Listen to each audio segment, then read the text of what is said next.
Živijo, Cime! Živijo. Dolgo se že nisva videla. Kako si? Kaj počneš te dni? Noč, intenzivno treniramo dol v jami naši na Olimpiji, v mladinskem pogonu. Pomagam tako mladincem kot kadetom. Ukvarjam se večinoma z napadalci, nekako prenašam neke izkušnje, tako da zaenkrat gre v redu. Če se jih pa učiš? Driblat? Driblat, pa gole dajati normalno. Zanima me predvsem, kaj se dogaja z našo Olimpijo. Vse super, bili smo dvakrat prvaki, bili smo pokalni zmagovalci, tako da ne vem. Kakšni posebni načrti?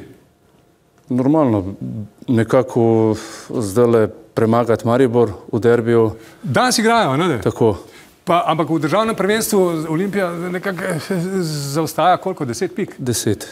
Imajo še kaj šans, se ti zdi? Seveda so. S tem derbijom lahko spet napravimo velik posel, odpremo zopet prvenstvo in normalno po taki tekmi, po derbiju je vsekakor nek momentum za ekipo, ki zmaga velik, tako da derbi je derbi. Ampak danes kar nujno morajo zmagati, ne? Nujno. Nujno. In če zmagajo, pa veselje, evo, šanse še imamo. Tako.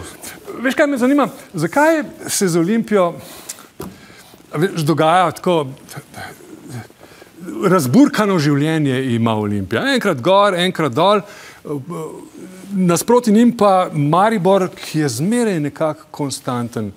Zakaj hudiča, zakaj to njim ratuje, nam pa ne?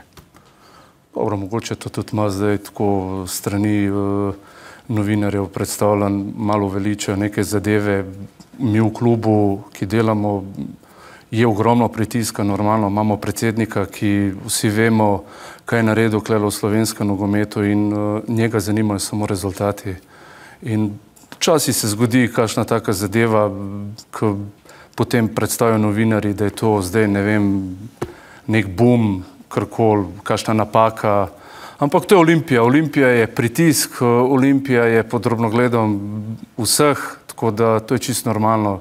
Isto velja za Maribor. Vse Maribor je imel tudi nek obdobje slab, ko so jih tudi navijači lovili, pa ne vem, slačali. Tako da to so veliki klubi, ki moraš vse te zadeve dati čez.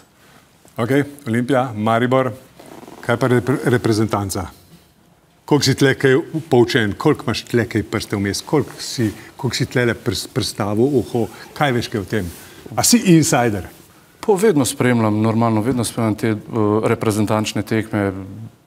Igral sem za to reprezentanco in normalno. In to zelo uspešno. Mislim, pa se še spomnimo, kdaj je leta 2002? Ja. Koreja, Madonna, kako je bila to lepa pravljica o uspehu. Tako. Ki se je mečken čuden končala, ampak dobro, ne bom. Mogoče ob tem, a lahko primerjava tedanjega selektorja Srečka Katanca z današnjim? To je, takrat je bil Srečko mlajši. Ja. Bil je zelo strog.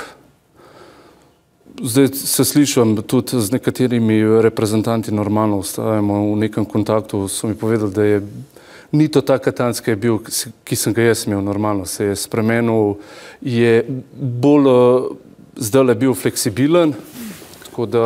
Bolj me zanima to seveda, a mi lahko zdaj spet še kdaj ponovimo to zgodbo o uspehu, ali nujno rabimo Katanca?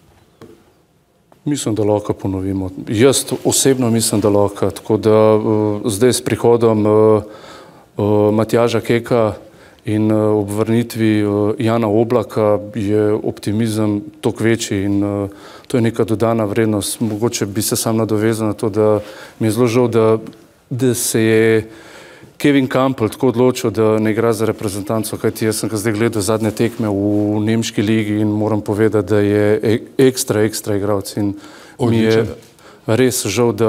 Pa naš Oblak sploh, čeprav je zdaj ta teden mu je Ronaldo menda zabil 3 gole, smo bili nesrečni. Ampak ok, še nekaj. VAR. Za ali proti? Za. Za? Za. Kaj pa, če bi VAR imeli v tvojih časih? A bi ga bil takrat vesel? Pa dobro, jaz ko spravim tako, da dokler ti ne napravi škode, ga nekako zagovarjaš, ampak ne. A veš, na kaj cikam? Na tisti tvoj znani padec v kazenskem prostoru, kaj bi tam VAR pokazal? 11 metrov, ko. Ampak veš, da si mi enkrat rekel, pa Jonas, v kazenskem prostoru začutiš dotik, moč pasti. Moraš pasti, moraš. Hvala lepa, Sebastian, lepo se imej, adijo. Hvala.